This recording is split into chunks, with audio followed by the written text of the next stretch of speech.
Y todo aquello que tú ates en la tierra será atado en los cielos, y todo lo que desates en la tierra será desatado en los cielos. Buenas tardes, tengan todos ustedes de nuevo con este programa de una liturgia para la vida. Comparte estos momentos de reflexión el padre Víctor Anguiano de la diócesis de San Cristóbal de las Casas.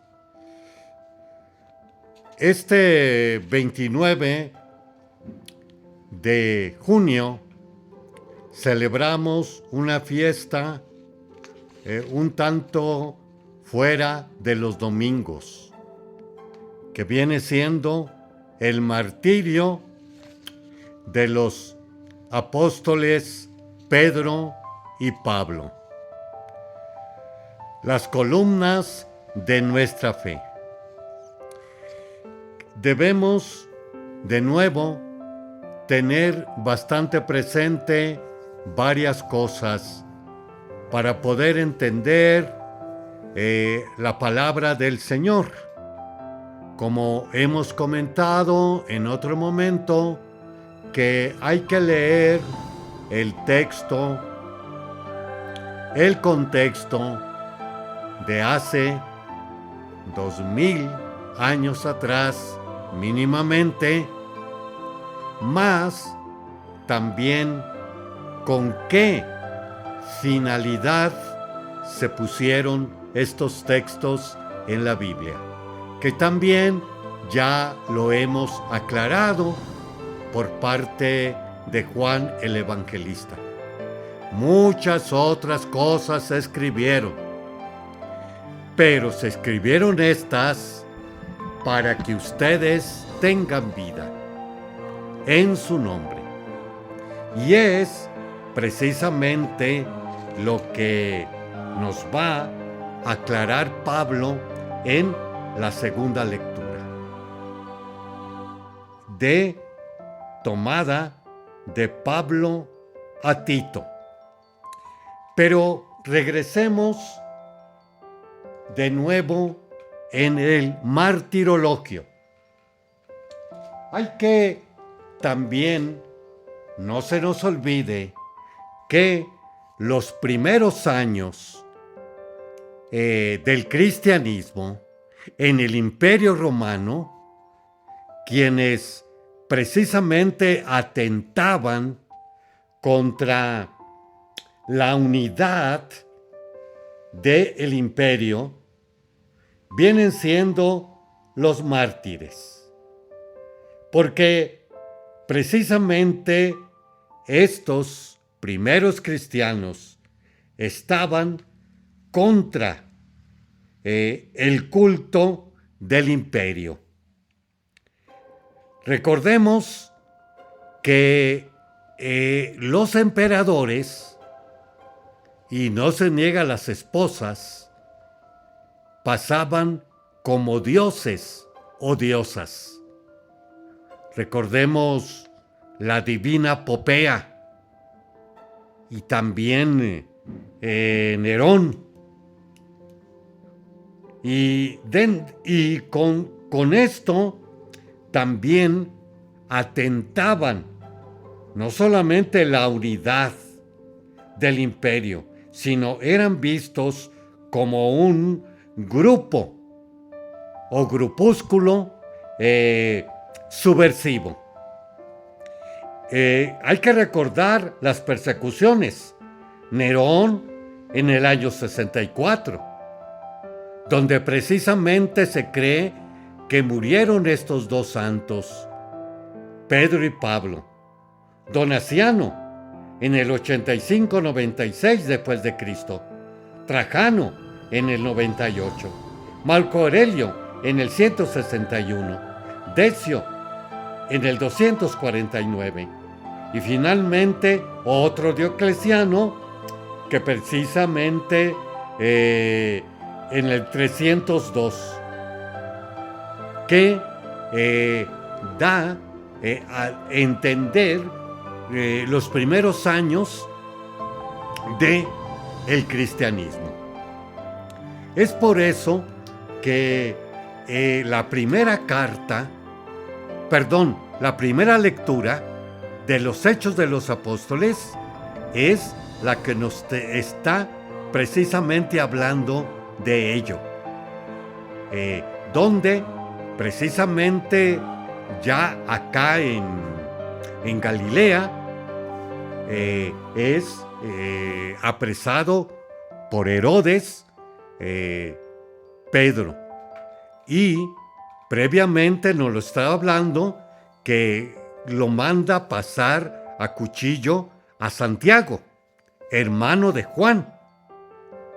Luego es llevado precisamente Pedro, después es llevado a Roma, donde precisamente en donde hoy es el Vaticano está la tumba de San Pedro. De allí la Basílica de San Pedro.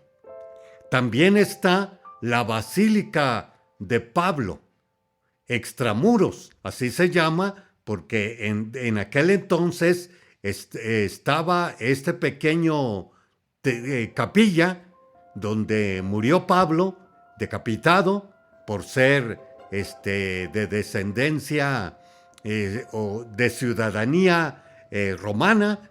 Entonces le tocaba morir un tanto más honorablemente, a diferencia de los no del imperio. En este caso, tanto el Señor Jesús como también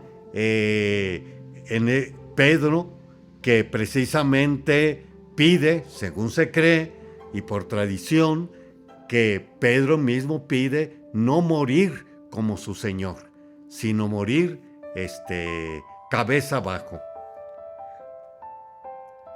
Y es aquí una cosa bastante importante, que al ver ya en Roma,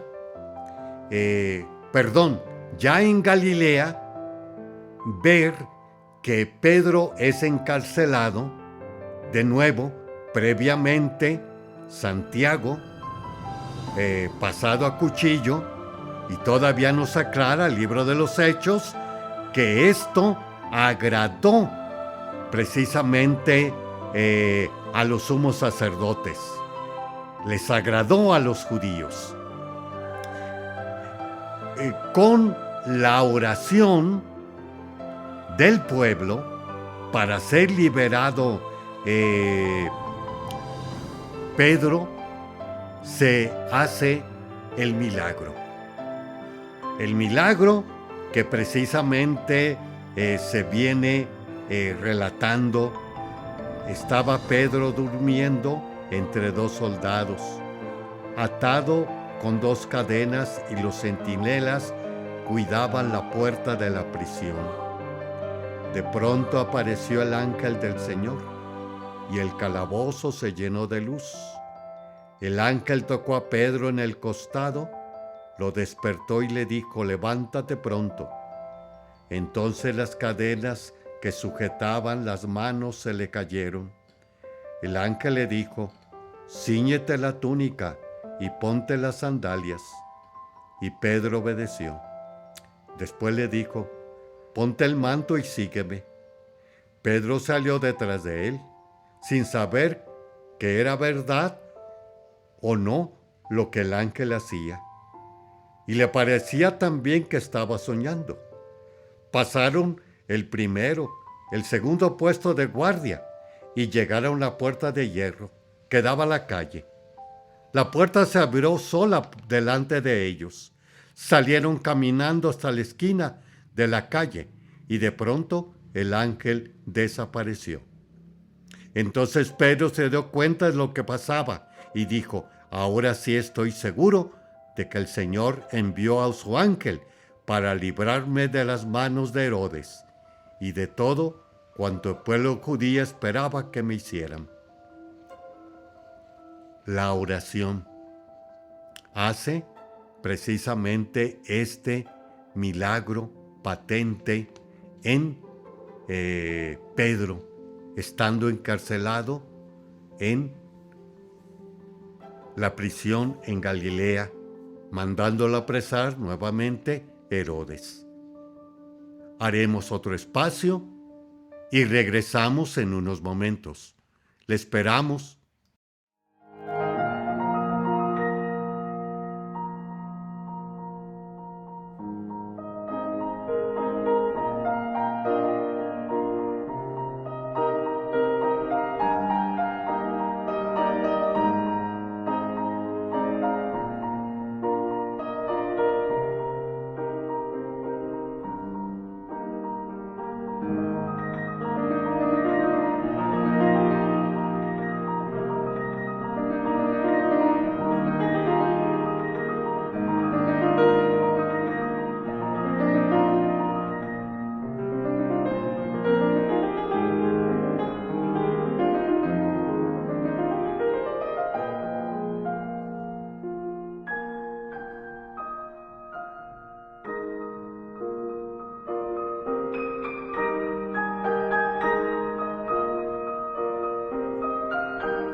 Continuamos con esta segunda parte de una liturgia para la vida.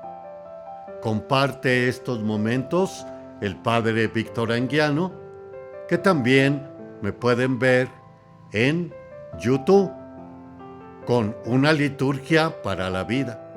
Además, en otros medios de comunicación masiva como es Spotify, Apple Podcasts, YouTube Music, Amazon Music, como iHeartRadio. Este domingo es bastante especial porque es muy raro que el 29 de junio, que celebramos en los martirios de Pedro y Pablo, columnas de la iglesia, caiga en domingo. De allí que se suspendió el domingo propio de ayer para entrar en esta festividad donde estamos resaltando no solamente el martirio de estos apóstoles, columnas de nuestra fe, sino también hay que recordar otros mártires en los 2025 años de nuestra fe cristiana y católica. A tal grado que se logra decir que en 30 años en México ha habido por lo menos 30 sacerdotes, religiosas, mas también laicos y laicas que han precisamente dado su vida por su fe.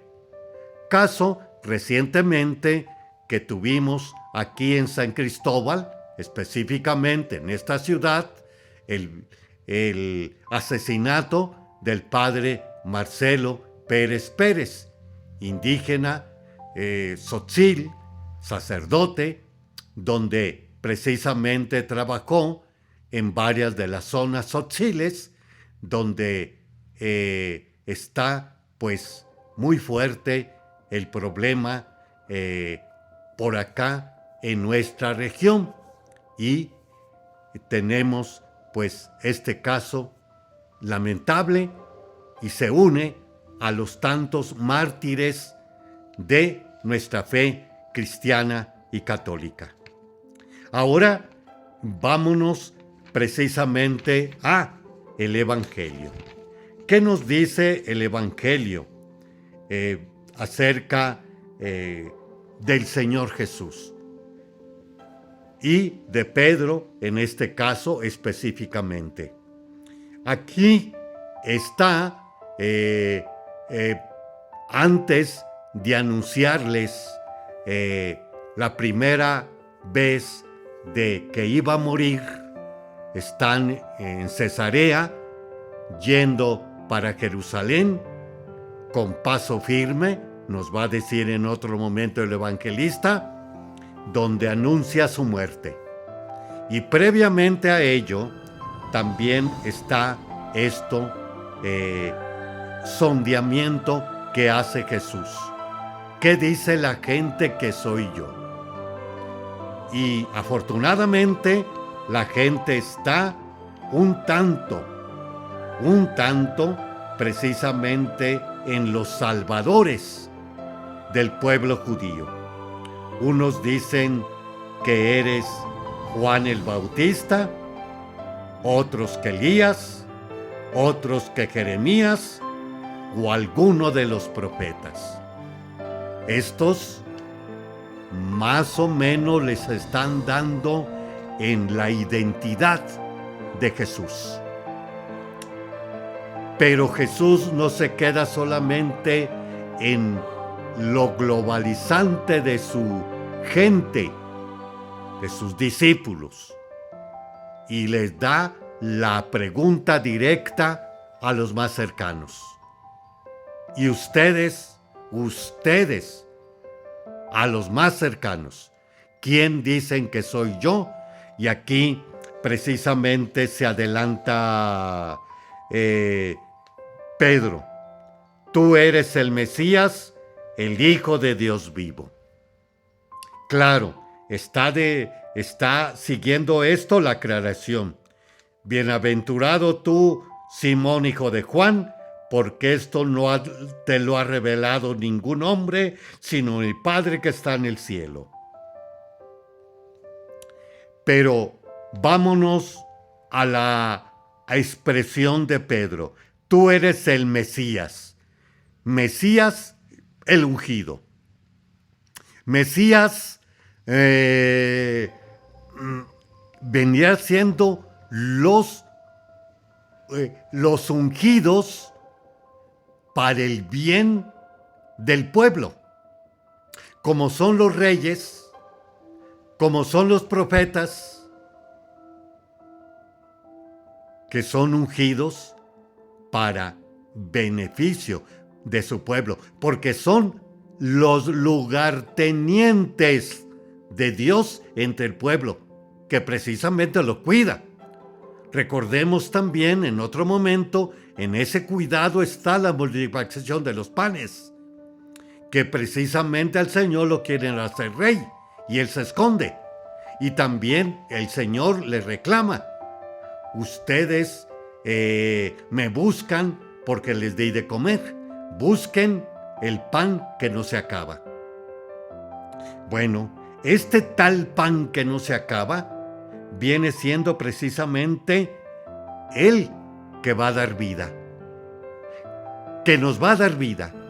Y de nuevo, la liturgia nueva, también se dice el pan de la palabra y el pan de la Eucaristía.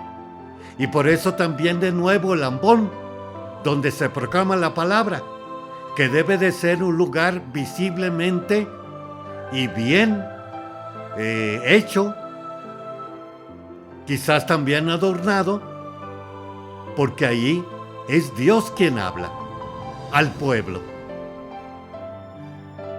Entonces, el pan de la palabra. Y ese tal pan, esa tal predicación, volvamos a Pablo, en la segunda lectura a Timoteo, donde le abre su corazón. Ha llegado para mí la hora del sacrificio. Se acerca el momento de mi partida. He luchado bien en el combate. He corrido hasta la meta. He perseverado en la fe. Ahora espero la corona merecida, con la que el Señor justo juez me dará aquel día. Y no solamente a mí, sino a aquellos que esperan mi venida. Luego, continúa, cuando todos me abandonaron, el Señor estuvo a mi lado y me dio fuerza. ¿Para qué? Por mi medio, se proclamara claramente el mensaje de salvación, de vida eterna. Ahora, regresémonos al Evangelio, en la aclamación o afirmación que hace Pedro. Sí, tú eres el Mesías, el Hijo de Dios vivo. el que da la vida eterna. Pero también, ojo allá abajo, que precisamente le dice, los poderes del infierno no prevalecerán sobre ella. Los poderes, más bien, los poderes del Hades, de los muertos, de aquellos que no tienen vida o de los que hemos dado la muerte en este camino de la vida. Y decimos en el credo, a juzgar a vivos y muertos, a los que dimos la vida y a los que dimos la muerte. Sí, vamos a resucitar, pero vamos a resucitar o para la vida eterna o para la muerte eterna. No la muerte biológica. La muerte biológica todos la vamos a padecer tarde o temprano. De ahí las clásicas lápidas de en las tumbas. Fulano, sultano, mangano, año, vino a esta historia, se fue de esta historia. Ahora, desde la fe, va a ser una historia de la salvación o una historia de condenación. ¿Te adheriste a Cristo? Por eso, en la reforma litúrgica, después del concilio, estamos hablando 68-70, y más se enfatiza ya por los años 80, que nunca debe de faltar el crucificado al centro de el altar mayor. Y María, cualquiera que fuese su vocación, y el Santo Santa, que también, algunas de las ocasiones, también ellos otro tanto, dieron su vida por esta fe. Como así lo vimos en un primer momento, estas 7 persecuciones en el principio de nuestra iglesia. Entonces, hermanos y hermanas, vivir la fe es muchas de las ocasiones poder darla hasta con nuestra sangre. Pero otro tanto también, recordemos lo que dice bastante bien la oración a María, ella nos acompaña en este valle de lágrimas. Haremos otro espacio y regresamos en unos momentos.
Continuamos con esta tercera parte de una liturgia para la vida con los santos y santas de esta semana. Acaba de pasar el Día del Sagrado Corazón, que fue una fiesta bastante resonada dentro, solemnidad, dicho sea de paso, bastante resonada en varios ambientes mexicanos. La difusión de la devoción del Sagrado Corazón de Jesús se debe a Santa Margarita de Alacoque, a quien se le apareció Jesús y le invitó a mirar en su corazón inflamado en amor por su pueblo, aunque a menudo la respuesta fuera indiferente. También le hizo promesas de consuelo y esperanza para quienes acudieran a su corazón como refugio.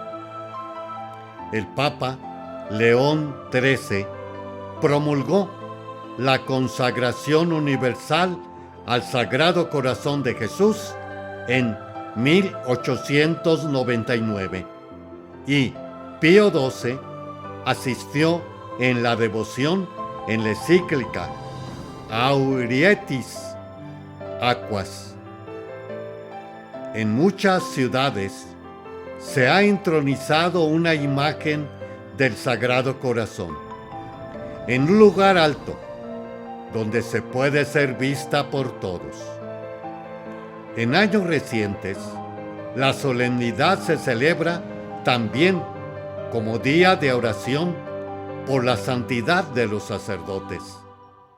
El Catecismo, en el 2069, nos dice: la oración de la Iglesia venera, honra el corazón de Jesús, adora a su corazón que, por amor a los hombres, se dejó traspasar.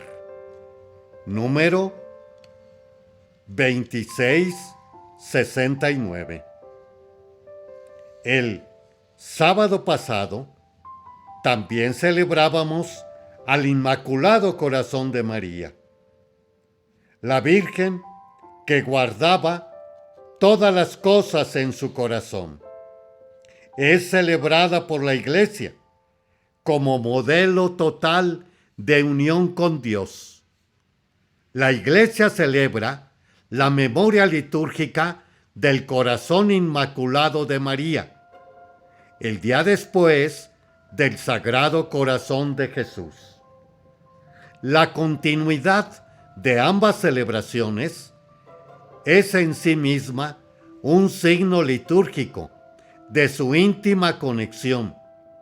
El misterio del corazón de Jesús se proyecta y reverbera en el corazón de su madre, que es también su seguidora y discípula. Después de las apariciones de Fátima en 1917, la devoción al Sagrado Corazón Inmaculado de María se extendió mucho. En el 25 aniversario de las apariciones, en 1942, Pío XII consagró la Iglesia y al género humano al Corazón Inmaculado de María y extendió el memorial a toda la Iglesia. 29 de junio. San Pedro y San Pablo, años 67. Aunque en su día tuvieron diferencias en algunas opiniones, Pedro y Pablo, pilares de la Iglesia, supieron respetarse y trabajar juntos por la edificación de la Iglesia. Los dos sufrieron el martirio en Roma durante la persecución de Nerón. Pedro el pescador, llamado por Jesús y elegido para pastorear su iglesia, era un hombre impetuoso y apasionado. Murió crucificado boca abajo, y recientes investigaciones afirman que el martirio ocurrió en la colina del Vaticano, donde más tarde se construiría la Basílica de San Pedro por Constantino. Pablo de Tarso era fariseo y perseguidor de los cristianos. Se convirtió después de una experiencia extraordinaria cuando se dirigía a Damasco. se recoge en Hechos de los Apóstoles. Eran personas muy distintas y cada uno encontró a Cristo de una manera diferente.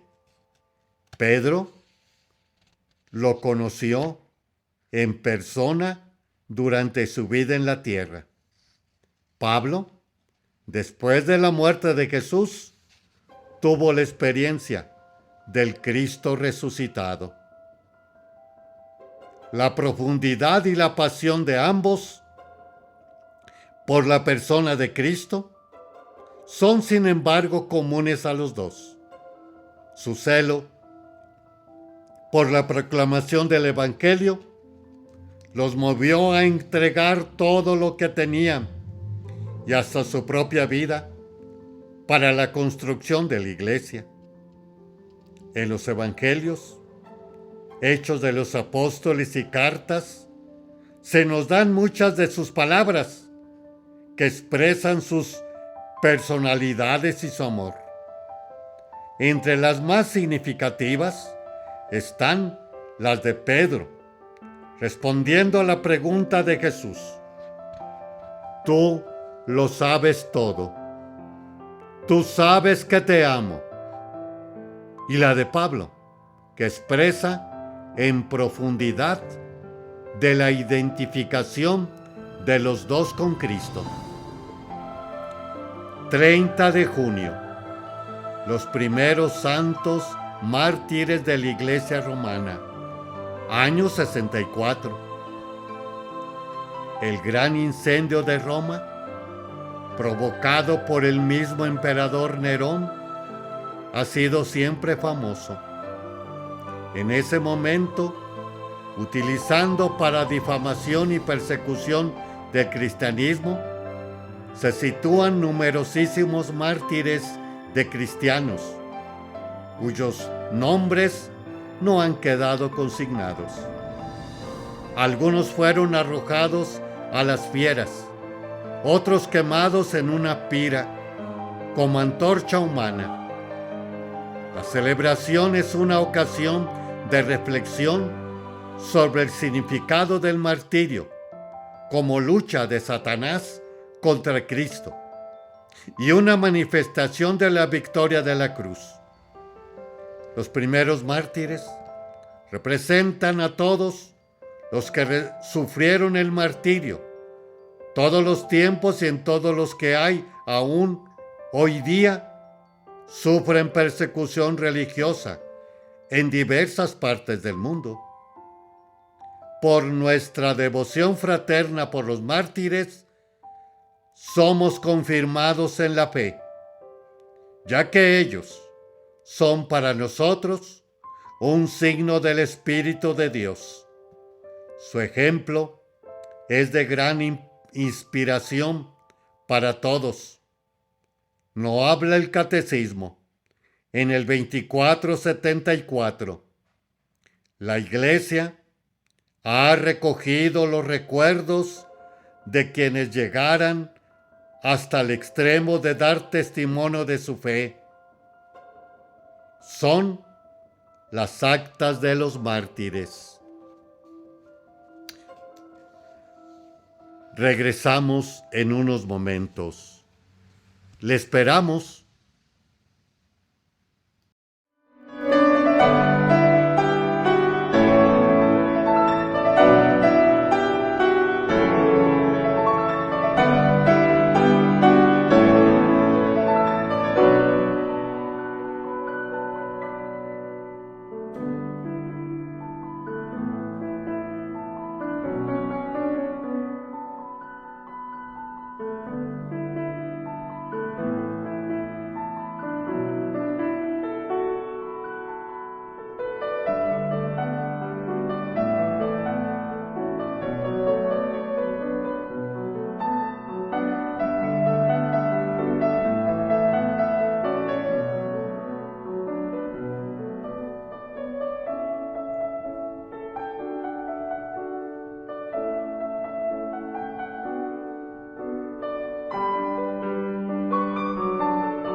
Continuamos con esta última etapa, parte de una liturgia para la vida.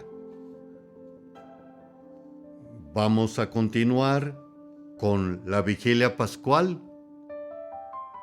del libro Tiempos Privilegiados para comprender y vivir mejor lo litúrgico, de la editorial Monte Carmelo, del padre Andrés Pardo. Nos habla acerca ahora del aleluya en la vigilia pascual.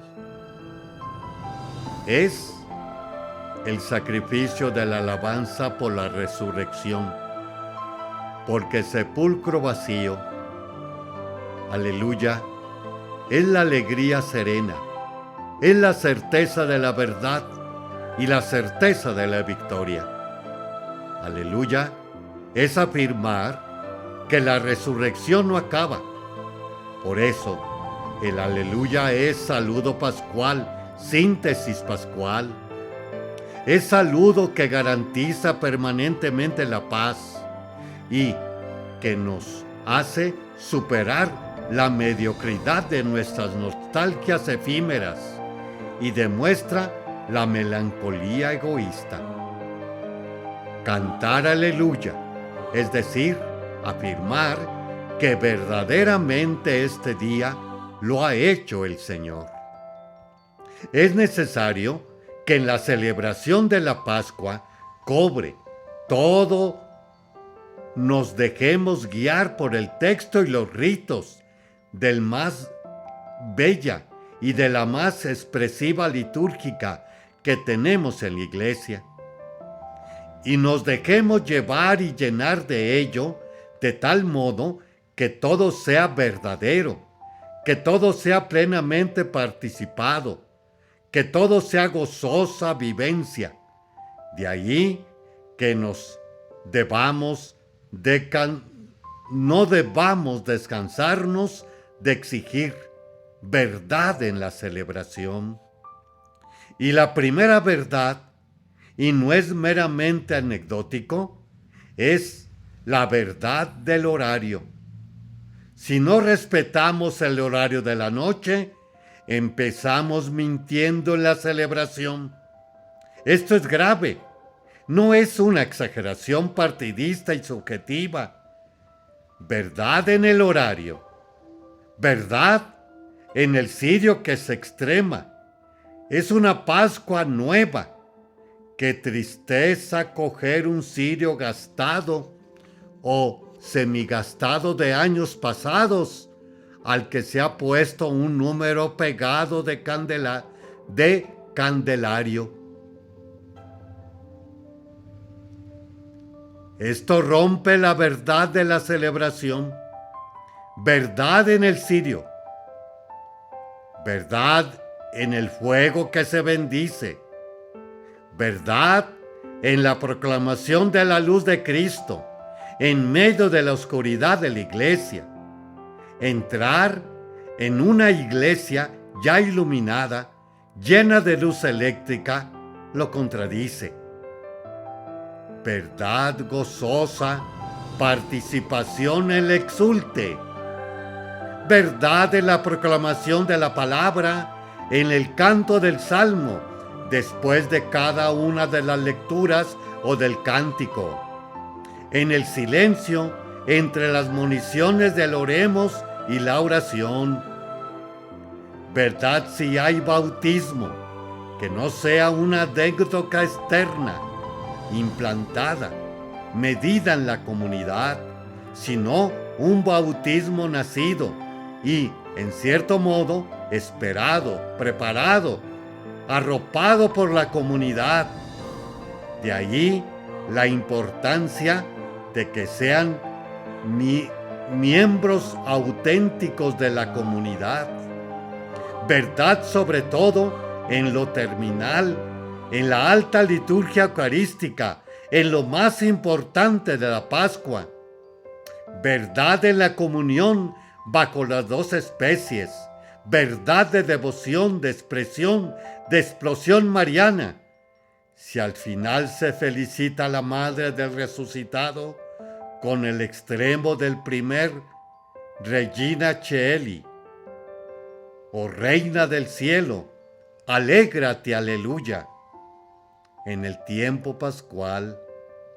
Y así tiene que haber verdad en todo.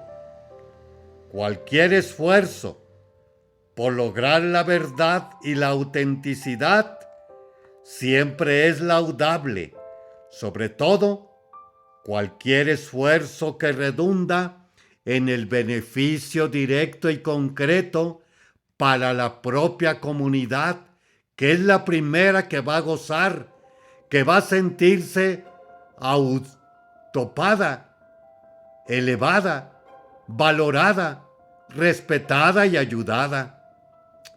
Por eso, el esfuerzo de preparación de esta celebración central no puede reducirse a una hora de antes o a la simple tarde del sábado santo. Hay que prepararla con mucho tiempo y prepararla seriamente. En esta celebración se expresa todo lo que la Iglesia celebra a lo largo del año litúrgico. Todo. Es la celebración completa, es la celebración central, es la madre de todas las vigilias. Noche desbordante. No es noche de raquíticos, de tacaños.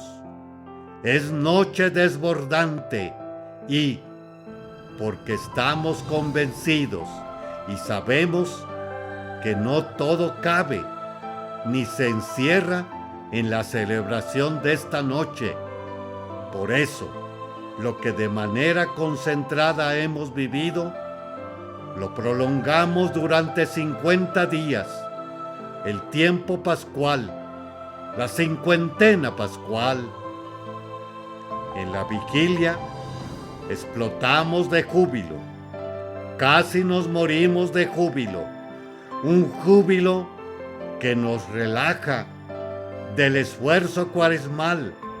Sí, nos ha cambiado una cuaresma auténtica. Es difícil que haya una vigilia auténtica. En esta vigilia, Cristo resucitado es el centro. No podemos poner énfasis en aspectos periféricos. Todo está ordenado hacia Cristo. Todo parte de Cristo. Este Cristo resucitado, que es razón de la historia del hombre, razón de la historia de la Iglesia. Sí, en alguna celebración el pueblo no debe estar aburrido. Si es en alguna celebración, hay que tocar el nivel alto de la expresividad estética en esta noche, en esta vigilia. Muchas gracias, hermanos y hermanas, por haber llegado al final de este programa. Les agradecemos gozosamente por estos momentos de compartir la fe con nosotros. Que nuestro Señor nos fortalezca. María, al pie de la cruz, otro tanto, que vio partir de esta tierra a su Hijo llevado en sus entrañas. Y que los mártires de nuestra Iglesia mexicana especialmente nos fortalezcan para seguir adelante en la profesión de esta fe. Muchas gracias. Feliz día para todos.